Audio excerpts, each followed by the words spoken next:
Harka fuunee bakka jirtanitti akkam jirtu fayyaa keessanii? Har'a aappii baay'ee bareedaa ta'e tokkoon qabadhee dhufe. Aappiin maalidha? Hidden camera detector jedha. Aappiin kun maali faayidaan isaa jechuu dandeessu? Kaameraawwan dhokatan jechuudha. Kaameraawwan ija keenyaan arguu hin dandeenye kan nutti himu jechuudha. Fakkeenyaaf aappiin kun keessattuu ijoollee araba jirtaniif baay'ee barbaachisaadha. Hundi keessaniyyuu fayyadamuu qabdu. Maaliifin warroonni arabaa tokkoon isaanii baay'ee fafeedha jechuudha. Osoo nu hin argine kutaa nu keessa rafnu mana shaaworii iddoo hin mul'annetti jechuudha. Aappii kana kaameraa teechisuu danda'u jechuudha. Kaameraawwan yeroo ammaa immoo ija keenyaan hin mul'anne faatu jira jechuudha. Baay'ee xiqqaa waan ta'aniif iddoo nu hin arginetti teechisuu danda'u jechuudha. Aappii kana fayyadamuudhaan jechuudha kaameraa kana iddoo inni jiru beekuu ni dandeenya jechuudha. Akkasumas ijoollee mana namaa osoo hin taane iddoo eenyumtuyyuu jechuudha hoteela garaagaraa illee akka carraa mana siree kireeffannee yeroodhaaf yoo kan bullu ta'e jechuudha kaameraa teechisuu danda'u. Warri hoteelaa ta'uu dhiisuu danda'a. Namoonni achuma bulee kaameraa kana teechisee deemuu danda'a jechuudha. San booda moobaayilaa ofii irratti hidhatee waan kutaa san keessatti dalagamu hunda jechuudha ilaaluu danda'a jechuudha. Kun immoo baay'ee waan fafeedha. Kanaaf aappii kana moobaayilii keenya irra kaawwanne yeroo kutaa iddoo shakkinutu jechuudha kaameraa kana itti aappii kana fayyadamne kaameraa akka jiruu fi hin jiraanne adda baafachuu dandeenya jechuudha. Kanaaf hundi keenyayyuu jechuudha aappii kana moobaayilii keenya irratti qabachuu qabna. Kanaaf aappii kana hundi keenyayyuu haa buufannu. Play Store keessa seennee buufannaa jechuudha. Play Store keessa buufanne seenneetoo hidden camera detector jedha.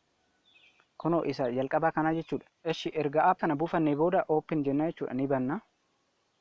Erga banneeti haala kanaan nu fida. Ka jalqabaa kana yeroo tuqne jechuudha scanning kan jedhu kana yoo tuqne aappiin kuni jechuudha kaameraan dhiyeenya keenya jiraachuusaa yoo jiraate ni iyyaa jechuudha. Ani amma iddoon jiru kanatti kaameraan homtuun jiru waan ta'eef siin agarsiisuu hin dandeenye. Kanaaf iddoo shakkitanitti jechuudha kaameraa kana karaa sanitti karaa iddoo waan shakkita san irratti kaameraa kana yoo qabdan kaameraan kuni jechuudha kaameraan jiraachuusaa yoo beeke aappiin kun ni iyyaa jechuudha.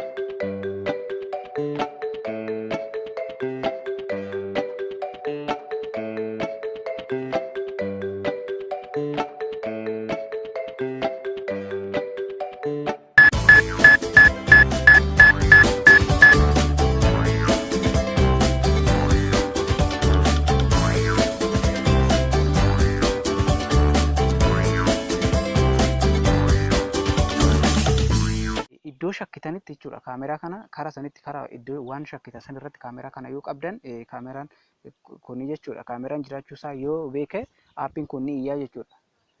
Lammaffaan immoo detect infrared camera jedha. Isa lammaffaa kana yoo tuqne kun immoo iddoo shakkine sanitti jechuudha kaameruma saniyyuu nu agarsiisa jechuudha. Fakkeenyaaf amma mana shaaworii keessa yoo jiran iddoo itti taa'uu danda'a jennee shakkinu sanitti yoo kaameraa kana karaa bannee akkasitti qabne mallattoo kaameraa sun maali akka ta'e nutti agarsiisa jechuudha. Akkasumas mana nu keessa bullurra jechuudha iddoo shakkinutti jechuudha. Fakkeenyaaf reemootii keessa faatu godhu amma yeroo tokko jechuudha. Reemootii TVdha. Kanaaf iddoowwan shakkinu sanitti kaameraa kana yoo akkasitti qabne nutti agarsiisa jechuudha aappiin kun. Kanaaf aappii baay'ee gaariidha. Hundi keessanuu fayyadamaa. Lammaffaa gara sadaffaatti tips and tricks jedha. Inni kun immoo iddoo jirurraa kan ka'edha qajeelfama garaagaraati. Isa kana dubbisaadha. Dubbisee jiraani. Inni qajeelfama akkasuma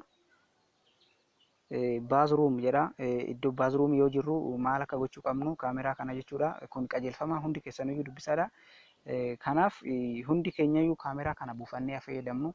Ijoollee mana namaa hojjetan hundaaf baay'ee barbaachisaadha. Yeroo tokko madaamii immoo akkas jedhu isa kanaa jechuudha. Ijoollee mana namaa hojjetan keessattuu baay'ee barbaachisaadha. Manni nu jirru yeroo tokko baay'ee fafeedha. Nu hordofu jechuudha. Aappii kana mana keessa teechisanii aappii kana buufattan taanaan eenyuyyuu sin hordofuu hin danda'u jechuudha. Fakkeenyaaf kaameraa mana isaanii keessa yookaan iddoo wayii dhoksanii wanni isin hojjechaa ooltan hunda isaatiiyyuu jechuudha moobaayiliidhaan isin hordofuu danda'u jechuudha. Kanaaf kanaaf baay'ee nu fayyada. Akkasumas akka carraa mana siree bullataanan aappii kana qabaachuun baay'ee nu barbaachisa. Maaliifin mana hoteelaa tokko tokko keessa kaameraan dhokatee teechisu jechuudha. Fakkeenyaaf warri hoteelaa sun teechisuu dhiisuu danda'a, garuu namoonni kun achi teechisuu danda'u. Kanaaf san booda moobaayilii ofirratti hidhatanii bakka waan dalagamu hundaayyuu jechuudha inni ilaalu. Kanaaf sun immoo baay'ee waan fafedha. Kanaaf aappii kana hundi keenyayyuu moobaayilii keenya irraa qabaachuu qabna. Isiniin jedha waan aappii baay'ee bareedaa ta'edha. Ammuma hundi keessaniyyuu pileestoorii keessaa buufadhaadha itti fayyadamaa isin jira.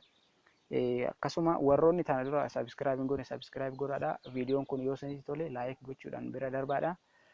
Akkasumas sheer gochuun ni danda'ama. Aappiin har'aa isuma kana viidiyoo biraatiin hanga walitti deebinutti turtii gaarii.